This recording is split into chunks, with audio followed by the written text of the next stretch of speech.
Hello, everyone. We'll give a couple more minutes for people to roll in, and we'll go ahead and get started.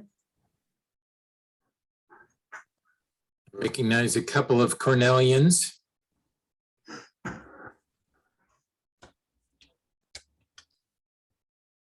Hello, Dave. I'm even Hey, wearing Ben. I'm wearing my orange. We got our team colors.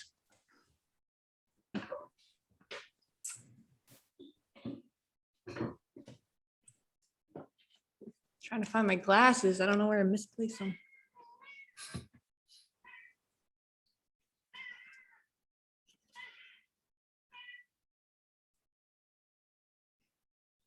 Brad, you'll meet two of our best and bright law students from the Innovation Law Center.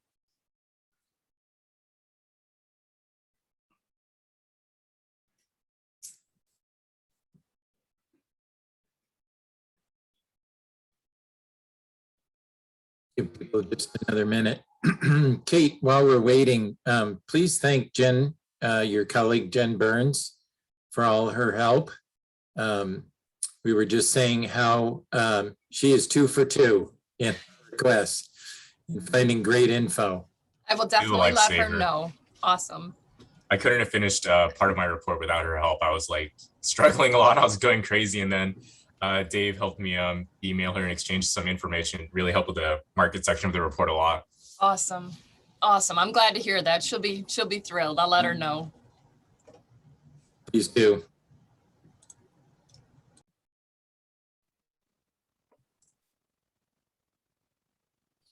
We can go ahead and get started. I can let people in as they join, but I just wanted to welcome everyone to our Ask the Expert series this month. Today you'll have a presentation from Kent and Kirsten, who are two of our senior research associates. So they are going into their 3rd year of law school. We just wrapped up a summer program where we did about 20 different projects. So they'll be discussing AI. And I'll let everyone introduce themselves. I'm Carly, by the way, in case anyone doesn't know me. I'm the program coordinator here. So if you have any questions or, client that you want to send our way, please reach out to me. I'll put my email in the chat. I guess I can go next. My name is Dom Dana. I'm an adjunct here at the law school, and I've been with the Innovation Law Center for about 5 years. My background, I'm not a lawyer. My background is electrical engineering and chemistry. So I try to help interpret some of the technologies that we get.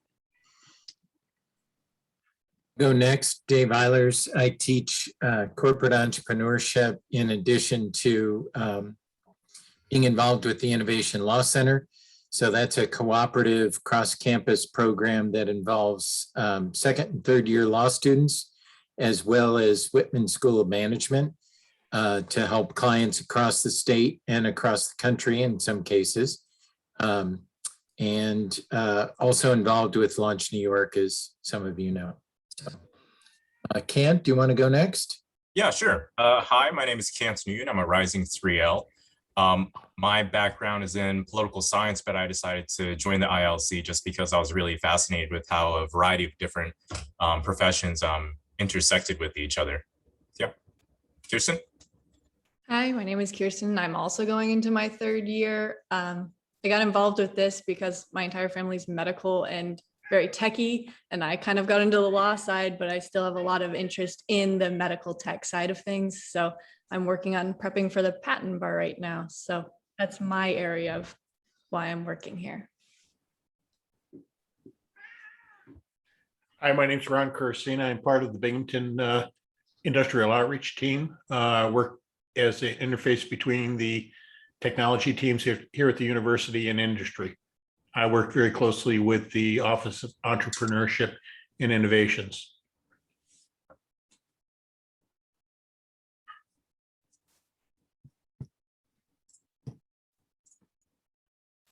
Anybody else, or should we start with Kent and Kirsten's presentation? Yeah, I'm ready to start. Yeah, I would So, say go ahead and get started. If you guys have questions, I feel free to pop in, or you can put it in the chat and I can find a spot to ask them. But it's pretty laid back and just meant to be a conversation. So. Alrighty.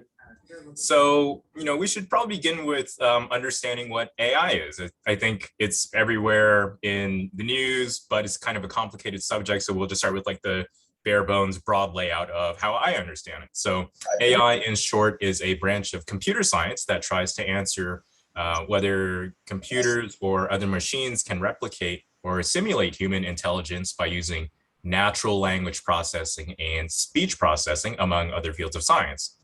But human intelligence itself refers to learning and problem solving, specifically to take actions that have the best chance of achieving a specific goal. So computers that utilize AI must weigh the consequences of any action they take, since each action will impact the end result. And we can take chatbots on Target, Amazon, or Walmart, just as an easy example. If I want to purchase a new laptop, I can click on customer service, and automated chatbot will come up, and I can just type in, show me the best laptops, and it will provide me a link rather than having to, so I don't need to go through the whole ordeal of searching for laptops and then filtering by rating, customer review, and specification. And in more complicated applications of AI, we now have computers that allow us to just sit back in self-driving cars. And in this situation, the computer system must account for all external data it detects, such as lighting, distance to another object, and probably the most important thing, the road itself, to act in a way that achieves the end result, which is getting you from point A to point B while avoiding a collision. And so while this isn't readily available to most of the market yet, in the future, it may be possible as AI becomes increasingly accurate in analyzing data sets. And so now we have kind of a little idea of why it might be important to businesses. Going back to the previous example, chatbots allow companies to forego hiring customer service specialists, since the data used by AI can analyze sets of questions to redirect a customer to an answer. And even if a human agent eventually needs to intervene and provide some customer support, chatbots still cut the workload significantly and allow those agents to focus more on critical steps to finding solutions to those customers' problems. Some studies have revealed a greater than 300% investment in AI in 2017 compared to 2016. And another study I found estimated that the AI market will be worth more than 228 billion by 2026. But it's not all chatbots and self-driving cars, of course. The value in AI is from utilizing large amounts of data sets that would take manual human understanding ages to evaluate. And so recent advances in machine learning and neural networks, through their ability to improve the performance of technologies and innovation, are likely to have a large impact on innovation and growth, especially with respect to research and development. So, for example, what if an algorithm through examining data sets and images alone could develop a new patentable method of detecting cancer cells? So that kind of leads us into other areas of intellectual property that AI is currently well suited to receive some protections. And so we can just look at trade secrets, right? Trade secret laws protect economically valuable secrets. Protectable information includes formulas, compilations, programs, techniques, designs, codes, etc. And unlike patents, no application or registration is required to obtain trade secret protection. It arises provided that the trade secret owner can demonstrate that the information creates a competitive advantage by virtue of its secrecy, and that reasonable measures have been taken to maintain the secrecy. And so many AI system elements are well suited for trade secret protection, such as the neural networks, including modular network structure, training sets data output, and of course the underlying code that creates the AI as well. And so when I say reasonable measures to maintain the secrecy may vary depending on the company's size, and resources, but it can include physical and technical solutions to limit and monitor access to that trade secret information. Another easy example, we can just take like the Coca-Cola recipe, right? It's stuck behind like a 4-foot door of steel. So that's pretty easy, right? Anyways, written policies should dictate trade secret management, and employees should be contractually required to protect company confidential and trade secret information from improper disclosure. And when, if you're a business, when you do share trade secrets with other business partners, of course, NDA should control, and object code given to customers should include digital rights and management with stringent licensing terms if there's any minimal possibility that someone could reverse engineer that code and figure out what the trade secret is. And so one other field of intellectual property that AI might find some protection is copyrights. So while we might not think of software as a literary work, it is protected under US copyright law. Copyright protection extends to all of the original expression embodied in the software, but not to its actual functional aspects, like the algorithms, the formatting, the system design. The functionality of the AI is exactly what makes it valuable. So if you're a business applying for copyright protection, you should really take care to connect the functionality, which is not covered by copyright, to the specific original expression in the software, which is, AI is a relatively new field in computer science, creates problems for everything. And one of the problems it creates in copyright law is authorship. The US has never, ever recognized the author, the owner, inventor, et cetera, of copyright as a non-human. So one infamous case back in 2011, so the story goes, a British photographer named David Slater traveled to Indonesia to take, these pictures of this critically endangered, beautiful species of monkey. He couldn't get close to them at all. So he was like, you know what, I'm going to set my tripod up in the middle of the jungle. I'm going to run away, come back in a few hours. And he checked out his camera and saw that these monkeys, they were taking selfies of themselves. And so he thought this was an amazing thing. He uploaded the pictures to the internet, and an editor for the Daily Mail picked it up and uploaded it to their website. And he found out and he requested that the Daily Mail remove these photos. And the Daily Mail was like, no, first, you already uploaded it into the public domain without any copyright protections. Second, these photographs were the work of a non-human. There's no human author to vest the copyrights in. And so he didn't really get anywhere with that. So I think a few years later, he published the photos with the help of a publishing company, to obtain some minimal protections. And surprisingly, since that little bout between the Daily Mail got so much wind in the news, the People for the Ethical Treatment of Animals, PETA, filed a lawsuit against Slater and the publishing company, arguing that the monkeys should be assigned the copyrights as an author. But sometime before that, the US Copyright Office also caught wind of the news, and they released an opinion saying that only works created by a human can be copyrighted under US law, excluding pictures and art created by animals or machines, since copyright law is limited to the original intellectual conceptions of the author. And so the Copyright Office will refuse to register a claim of the author. It will refuse to register a claim if it determines that the human being did not create the work. And then they specifically go on to use, as an example, a photograph taken by a monkey constitutes something that cannot be copyrighted. And so while this might seem like a really funny or silly, story, it's a really interesting litmus test to see how we might treat AI as potential non-human authors in the future. Animals, of course, appear to have some mental limitations in how they learn. AI does as well, but certainly not to that same extent, because as neural networks, computer science, neuroscience is becoming increasingly complex and more accurate in replicating human behavior over time, there might be a situation where the US Copyright Office or most of the public legitimately cannot determine whether a work was created by man or machine. However, to my understanding, one of the primary arguments in intellectual property land right now is that we should not grant any non-humans, animal, machine, whatever, authorship rights in copyright, because the lifetime of a copyright is the life of an author plus an additional 70 years. Works created after 1978 are not subject to renewal registration. So if there is ever a time where we happen to recognize AI as a legitimate author to a copyrightable work, it would effectively render that lifetime protection useless. AI is just underlying code. It's effectively immortal unless you pull the plug or something, but it's there forever. Nothing's going to happen to it. So that's just one example of a big problem that would leave a huge hole in the law. And I, definitely believe other aspects of copyrightable works like music, poems, books, movies, etc., that might be produced by AI in the future.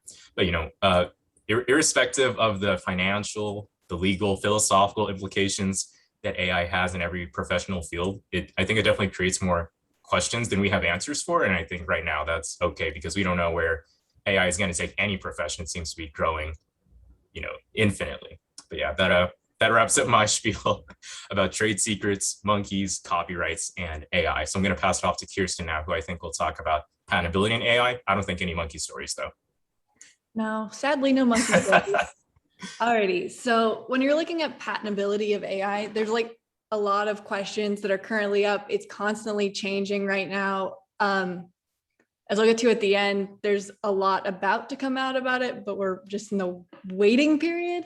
So the questions typically that come up is like, what is the best protection of specific inventions when it comes to AI? Should it be traditional, patentability? Should it be under contract? And then the invention, is it eligible as subject matter or not? And who is the inventor? As we were talking about with copyright, who is the inventor, and can they be listed as an inventor? Can AI be listed as inventor? There's a lot of questions within that. So AI is kind of like a nesting doll. There's several things that come within it. So the biggest one is AI. And then within it, you have something with machine learning, which is a subset, which talks about the statistical methods and enables machines to improve the experience. And then within that is deep learning, which is going to have multiple neural networks working on top of each other, all learning within, and that is the most complex. So they're all within each other, and each kind of has slightly different rules that go with it, but the basic overall arching concepts are still going to go with what is patentable. So you've got to meet all 5 of the requirements for patentability, which would be eligible subject matter, proper disclosure, usefulness, novelty, and non-obviousness. Now, to meet eligible subject matter, the invention must fit into one of several categories: machine, method, article of manufacture, or a composition of matter, or combination within. And then secondly, they have to have not one of these, which would be a law of nature, physical phenomenon, or abstract ideas. Now, AI runs into, and algorithms can run into a problem with this abstract idea. We're currently having a lot of issues with anything to do with computers getting categorized as an abstract idea instead of, something that could be patented. So mathematical concepts, methods for organizing human activity, and mental processes are areas that likely are going to be considered abstract. So how do we define what is an abstract concept? Well, it kind of depends on how you're categorizing an algorithm. So according to the US patent law, you can't directly patent the algorithm, but you could patent the series of steps in your algorithm, the process within it. So it's going to come down a lot to, can you simplify it enough to explain the steps that are happening? And can you tie it to something outside of just this abstract idea, which is computers? I was recently I was taking this patent prep course for the patent bar, and the main guy, who's a patent attorney, is having a very long rant about how he does not think the computers should be considered abstract. And he was arguing with the patent office about this quite a bit, because they are considered abstract software, like within it, but software is considered a full thing, whereas AI is considered a process. And he was arguing pretty heavily. He disagrees with them, but it's yet to see how this is eventually going to come out. At this point, it's considered abstract. So applying for patent protection can be kind of risky, especially for computer-based inventions, because of the problem with ineligible subject matter. So formulas and calculations or mathematical relationships are considered abstract.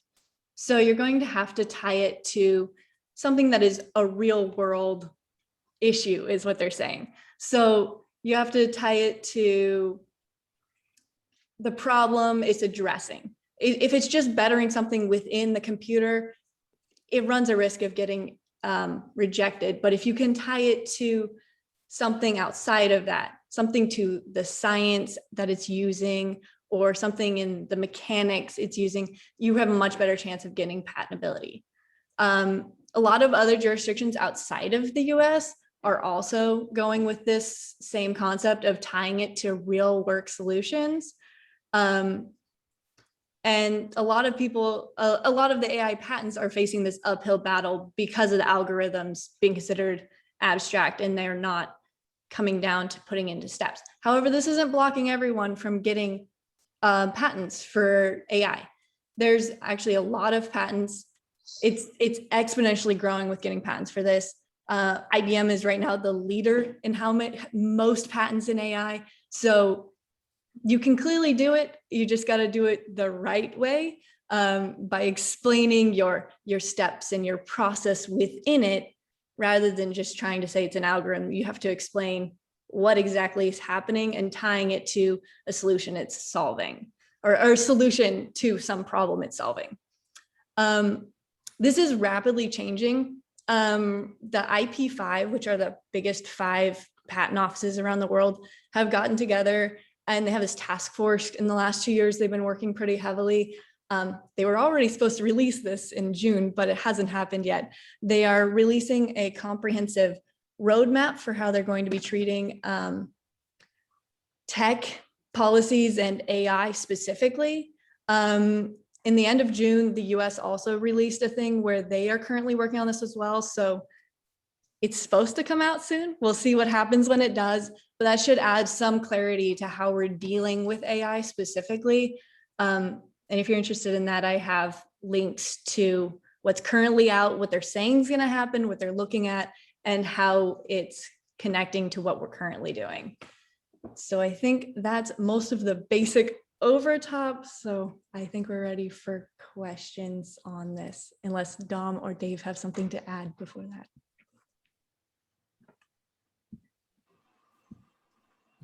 I'd be interested in other people's interaction with AI, and if they have any updates on the IP, those big 5 offices of USPTO.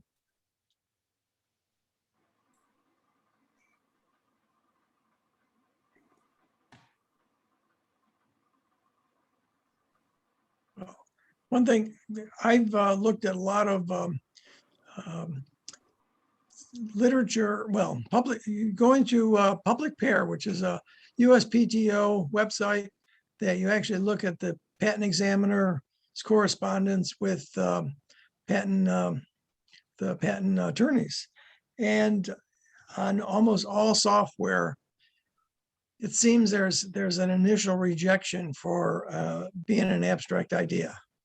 And then what happens is the patent examiner will tell the lawyer to go back and try to tie it to a tangible, concrete item to change it from an abstract idea to a patentable idea. So many are rejected as being abstract.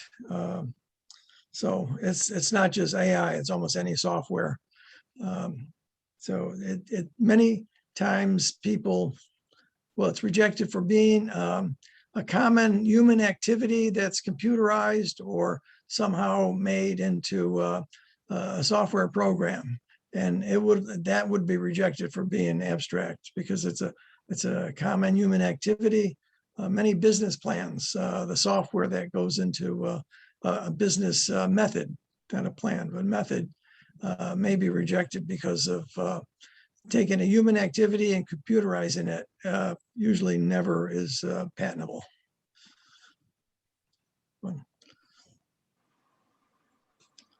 Any other questions? No, go ahead. I got a question maybe about the business case. Kirsten, I think you said IBM is the leader in AI patents. Is that who you said? Yeah, they have the most as of last year, I think. What's the business case for having all these as patents versus keeping them as trade secret? Like, what's the strategy there?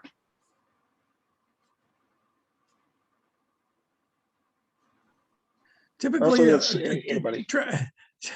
yeah, if you can reverse engineer something, you really don't want it to be a patent. You know, you want it to be a trade secret. Many methods and many software patents are method patents, which there's always a fight. Do we make it a trade secret or do we make it a patent? Because if you give out a method, sometimes you can bury a method inside a computer program, and it's very difficult to find out if you're violating someone's patent.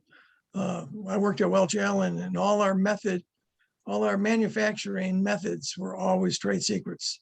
They were never patented. And all the manufacturing engineers never liked that, because the research engineers would get patents and they wouldn't. They would have trade secrets. So, but they were as important as the patents. So that's, you know, method patents, and because computer software are mostly method patents, and many of those are trade secrets. So Brad, this is a guess on my part, but why you would patent it is so you can license it and get that royalty revenue stream. And ever since they IBM switched from being a hardware company to a software company, I think that's been their play, is licensing. So that would be my guess. You have to be fairly aggressive, and we did some of this at Welch Allen, where we would say, well, they couldn't possibly have gotten to this outcome if they weren't using our IP. And so the first letter's kind of friendly, like, hey, tell us how you do this because we think you're infringing, but we can work it out. And then it got progressively, you know, a little more pointed. We weren't threatening to take them to court, but we said, you know, we should have the conversation. That would be my guess, is that it's a licensing play. And if they're going to do the licensing, they're going to want to add more patents and more patents to create, I think, what Dom and other people refer to as a minefield. So if this thing is protected and this other thing is protected and this other thing is protected, you're creating this larger area that you can't really get into without infringing one of those patents in some way. So it gets them an even larger area to license, in a sense. Does that make IBM an AI patent troll? Well, Let's I've come read to your own that conclusion. they make more money licensing their patents than any other business.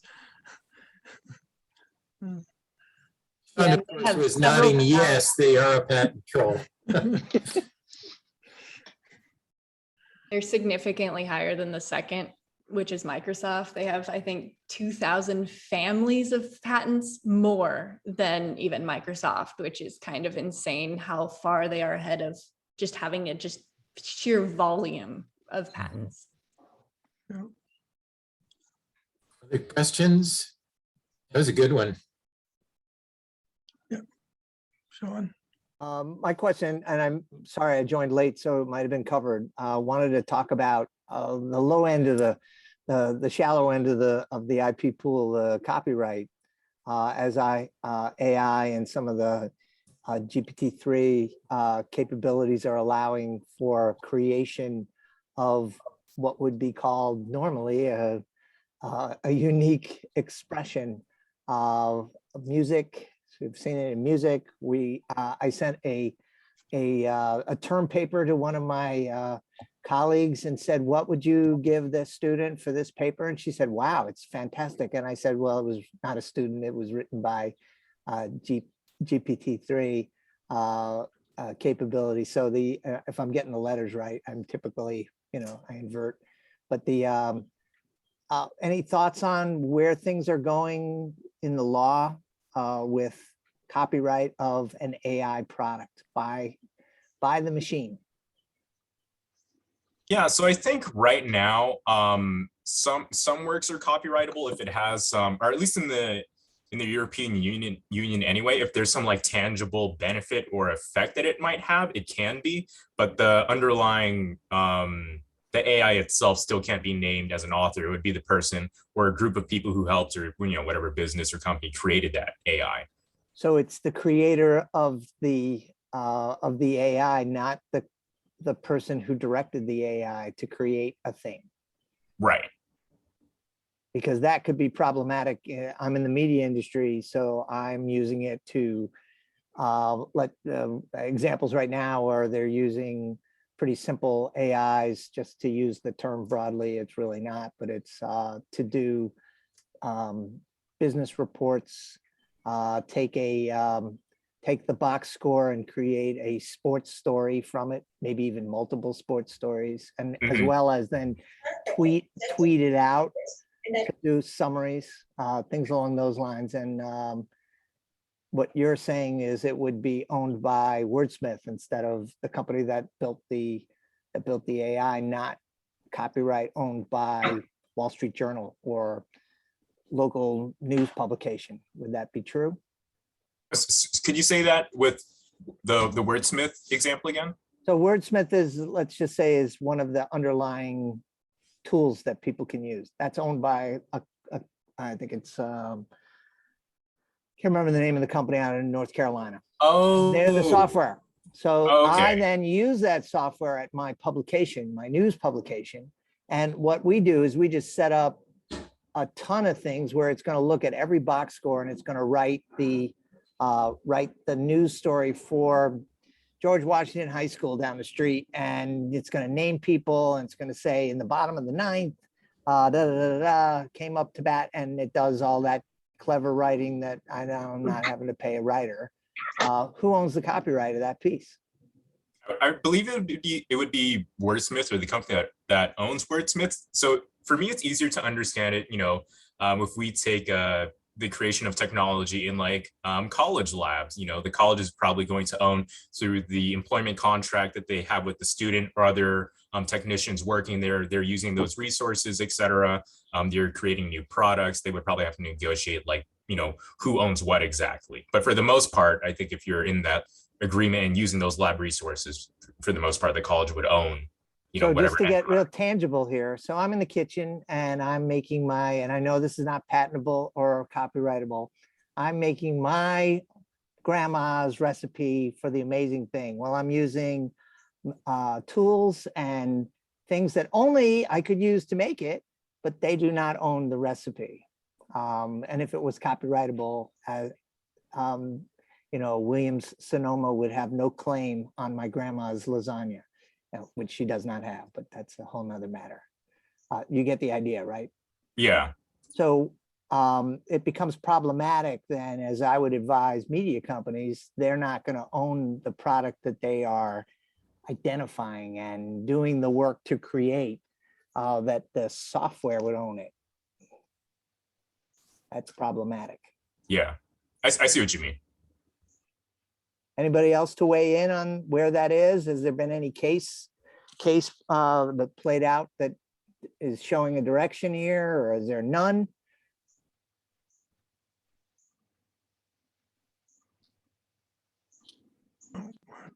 In music, this is already happening. Just so you know, this is creators are off using these tools like crazy. So they believe they created it because they said, in the tone of this, with this sample from this artist, create a new song here. And the AI does 5-6 songs. They pick the one they like, they post it or put it on their album, and who owns that?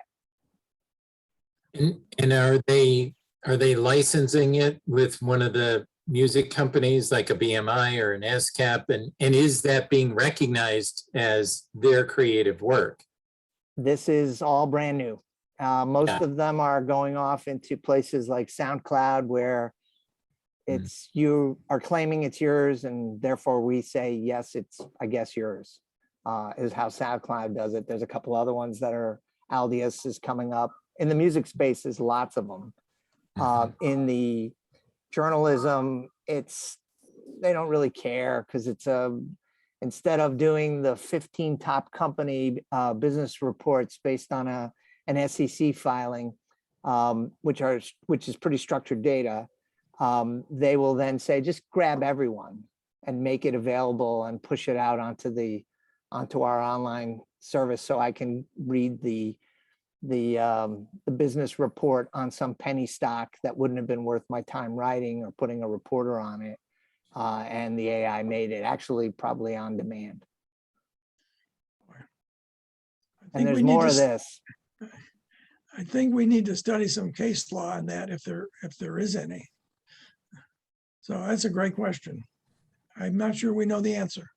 Yeah, because get ready. It's they're starting to think about how to use some of this in movie making, which is then it's high stakes. So when you're doing obituaries and business reports and high school sports coverage, low dollar and low I'd say volatility. You move up a little bit into music, okay, it never became a hit, so less people care, et cetera, et cetera. But if you're banking on a movie based on these kinds of things, like do a repurpose of the following 15 movies and rewrite it, this is already in some demos and some beta. It's pretty good. It's when it's wrong, it's really awful. But when it's right, it's really pretty good. And that's just a matter of time that it'll be just pretty good, I think, pretty soon. That lowers the cost, but who owns it? Yeah. That becomes the real question, because now it's big dollars. It's, $100 million budgets for movie making kinds of thing. Anyway, thank you. That's good. There's a lot of TBD here. Any So, other questions? Kirsten, you got a question that maybe the person who asked can sounded like a pretty interesting situation that they were asking about. Yeah, I had a question that was talking about if the algorithm was using multiple data sets versus one, and the relative weights, and then dealing with evidence of bias, and if they could deconstruct the output to be able to measure or mitigate bias. I would like some more context for this question.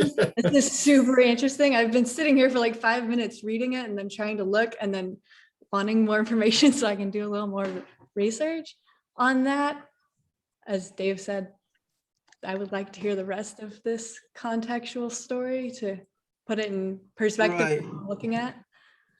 Yeah, actually, I'm not certain if it's mostly a matter of patent subject eligibility or if it's more to make it, interesting for trying to license it with some kind of understanding of what it is that we're licensing.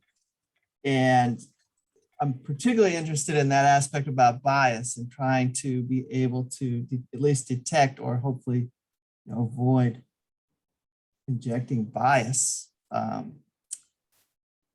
Again, not sure if that's mostly a subject matter eligibility question or more just where the technology is hopefully headed. So Scott, just to make sure I understand the context, so it's training software and that's why you're trying to look for the bias?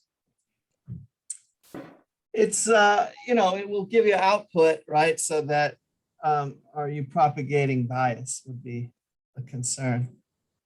Yeah. A documentary on this actually that I watched last year that had to do with bias encoded into AI and how it was causing problems within who got raises and who got let go in teaching.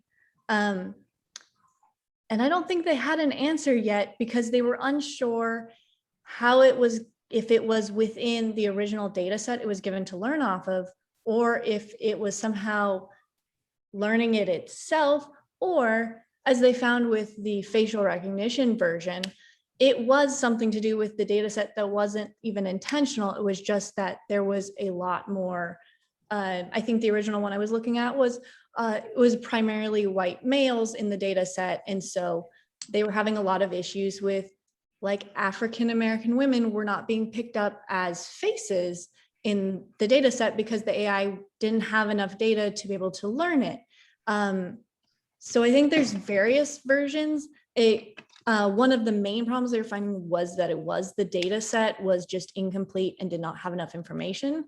But with the teaching one, it was really unclear if it was taught itself into it or if it had to do with a gap of information at the beginning, or if they were taking, they were talking about the statistics within that they had taken just random statistics off the internet, and with our already biased laws and biased treatment of African Americans, they were having a specific issue with the algorithm, thinking this very well ranked, I think it was a math professor at a high school, was getting these bad scores from the AI, even though he was a phenomenal professor. And they were thinking it was a potentially something to do with that it was looking at statistics overall within the US and weighing that into the account and not like objectively over the whole thing and not looking at the subjective individual's active, workplace potential. So they're really unsure with that one in particular. I think it's going to come down to what type of AI, what is it looking at? If it's faces, it's a little easier to tell, but once it gets complicated, like, are you reaching your full potential within the job? They were having a lot of issues necessarily. They're like, this is clearly a problem, but we're not sure where that problem stemmed from within the whole system. I'm not sure beyond that. I did a paper on this last year and I thought it was interesting. Yeah, it sounds like there's 3 layers. One is the data set that you start with. One is the instructions that you give the AI to learn from. And then the other one is the measurement criteria by which you set the desired outcome. So, yeah, it's complicated. So was your question not so much, was it about patentability within those layers or? Right. It's either, I would be interested to hear how, those are being examined, if that is a criterion, or of course, the larger picture of public policy. Do we want to, kind of lose or propagate sort of bias or do we want to allow that to be patented that could just sort of technology runaway or sort of perpetuates some issues we have instead of trying to maybe correct for them. So it's kind of an open-ended, I'd say, question. It's a good one. And from a policy point of view, if you can program, there are good programs and bad programs. Yeah. Just like there is in gaming, and you hope that the good programs are more widely licensed. So I don't know if I can call on Kate. Kate, you have some conversations with USPTO on a pretty regular basis. Has anything come up in your conversations with some of the examiners that you might be able to share? I don't know if you can come off mute.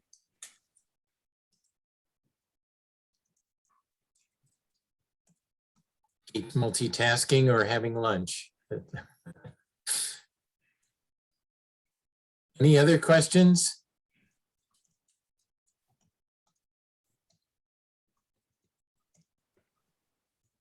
I got a weird one that's on brand for me. So I have been, I've got my trend spotting class coming up in the fall, and we generally talk about a whole bunch of things that are non-media and how will it impact media.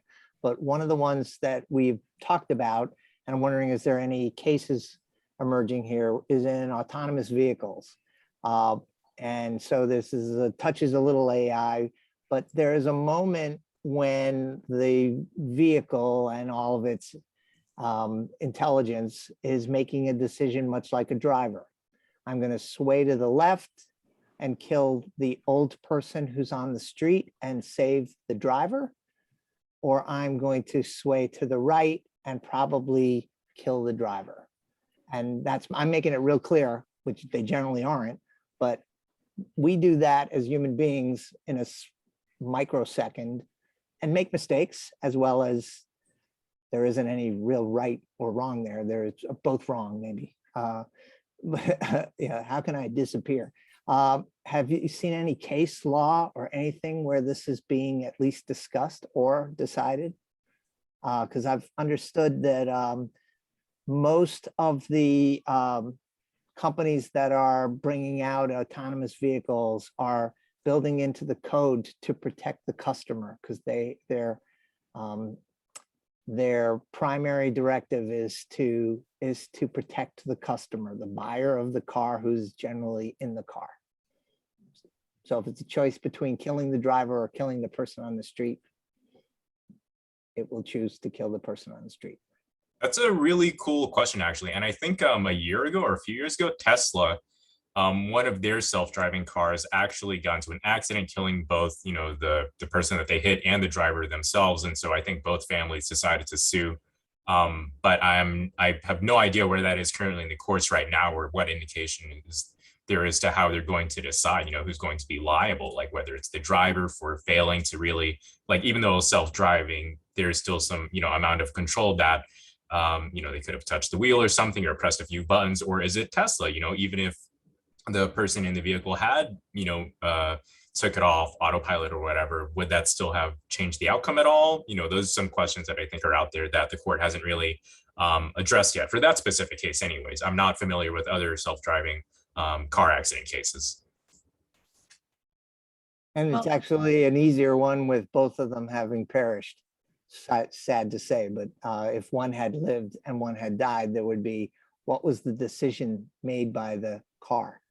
And just so you know, when someone says, oh, but I grabbed the wheel is a switch. It's no longer a cable-driven mechanical device, as we all kind of think it is. The same with the brakes. These are all what's called drive-by-wire capability, and most of it is, I'm not turning anything. It's just a switch that's making me feel like I'm turning something.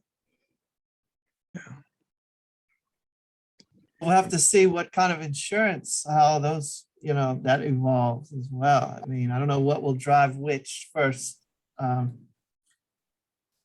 Legislature or legislative aspects, or well, in my class, one of the students came up with this a couple of years ago, and I found it fascinating, is when you buy the car, it asks you a series of questions and it puts the onus back on you. It says, if this choice versus that choice, which would you pick? This, which between this and this, which would you pick? This, which would you pick? This? And now you're asking people, when they're not in the heat of the moment or when their life is not being threatened, which choice would they make? And so that changes the liability, because the company can say, no, we asked them and they said it. Yeah. Interesting, huh? It's just in some ways like advanced directives in healthcare. When you're not in the heat of the That's great. moment, how many times do you want to be resuscitated? One, Right? three? That is great. So anyway. Right. And little things, you know what I'm going through, Dave, and little ones like, do you want antibiotics? Yeah, that sounds like a good thing to do. And that changes the whole formula of what is about to happen in that heat of the moment medical situation. The same here with driving situation. It's icy versus it's clear roads, and you have a 0.01% chance that you might be able to thread the needle. Would you like to go for that? Sure. And you might die. Okay. And are you feeling lucky? Okay, so we're in the autonomous vehicle. Let's spin the big wheel. Let's see who's the. Anyway, terrible. Yeah. Well, that might be similar to a semi-autonomous aircraft. I mean, it's, and if something goes wrong, it's always pilot error, and I bet it always goes to driver error, because they made a decision to keep it autonomous and they shouldn't have. Usually it just goes to driver error. Right. They made a bad decision somewhere along the line. That happens with pilots. It always goes to the pilot. If it's, it's got an autopilot and they didn't take it off, or something happened, it's usually, unless they can prove that they try to do everything they could and they couldn't fix it, then it would be the aircraft problem. But wow, very interesting. Well, thank you. My weirdness is done. I think it's also going to keep in mind morals and ethics are not universal. So when it does come out, it may not be the same in each country. This is something they study pretty heavily when you do ethics, is that Great it's job. not universal concept. And so what we may consider moral and obvious here may be different somewhere else because that is not the moral or ethical theory that they abide by. So we have things like, I think I was just reading the DoD has released some principles, ethical principles they're following that are going to go to AI cars, but also to AI in general that they think we should be following. And they're pretty broad, but they're concepts. So those are what we're going to be potentially working towards, but that may be different in other areas, regions, because we all have different theory we live by. It's not universal.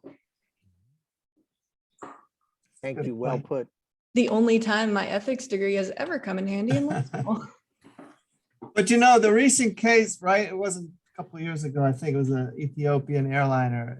They bought a Boeing, one of the Boeing models, and right, like who's culpable? Boeing said, well, they decided not to buy the upgraded version, or that had additional layers of safety, and it was pilot error. And I don't think that won the day, but you know, it could be in a contract. Kind of, Sean, to your example, if you're getting this questionnaire at the beginning, is that really sufficient? Do you really understand what you're answering and the implications of that? Or whose moral imperative is it to make it the safest it can be, et cetera, versus the individual, either the driver or the owner of the fleet? I don't know.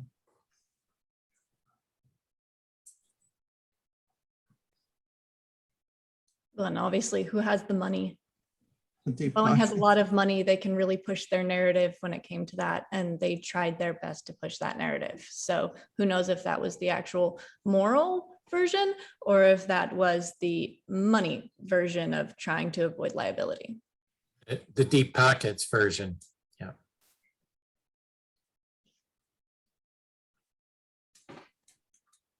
Well, are there And any you've last- been in software a while. Have you run across some of these AI issues? And have your companies that you're coaching gone the trade secret route or some level of IP protection?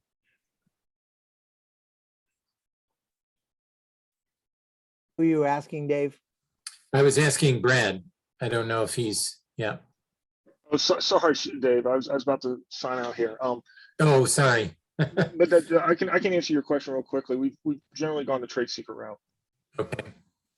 right? And then really, the way we were aggressive in protecting trade secret was with hardening our computers, hardening our systems, legally encumbering our employees that if they leave, and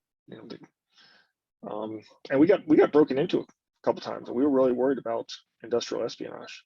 Mm-hmm. Yeah, we even we had this practice, very old school. We back up our entire system every Friday morning, and then pull the hard disk drive and put it in a bank vault. And we had one we just would alternate. And so we were prepared with our software to like nuke it if we had to. So we'd actually put you're talking about mines. We'd put things in our software that would explode if somebody grabbed it and didn't know they were there. There's a term for it in software. I don't know what it is. Yeah. A poison pill somewhere.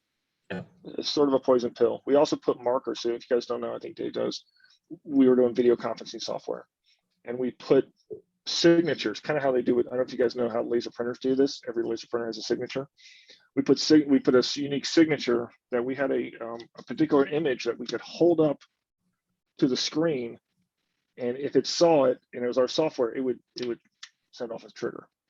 So it's a unique identifier and that's how we could detect if somebody's using our stuff. And we tested some people's things. We're like, oh, this looks pretty good. We should try it out.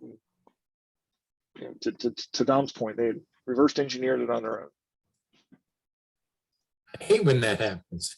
Yeah, well, because we were still at the mercy of having built off of previously published academic work. Okay. And I think we all have university ties here, so we're familiar with that. Damn you, challenge. smart people, damn you. Yeah.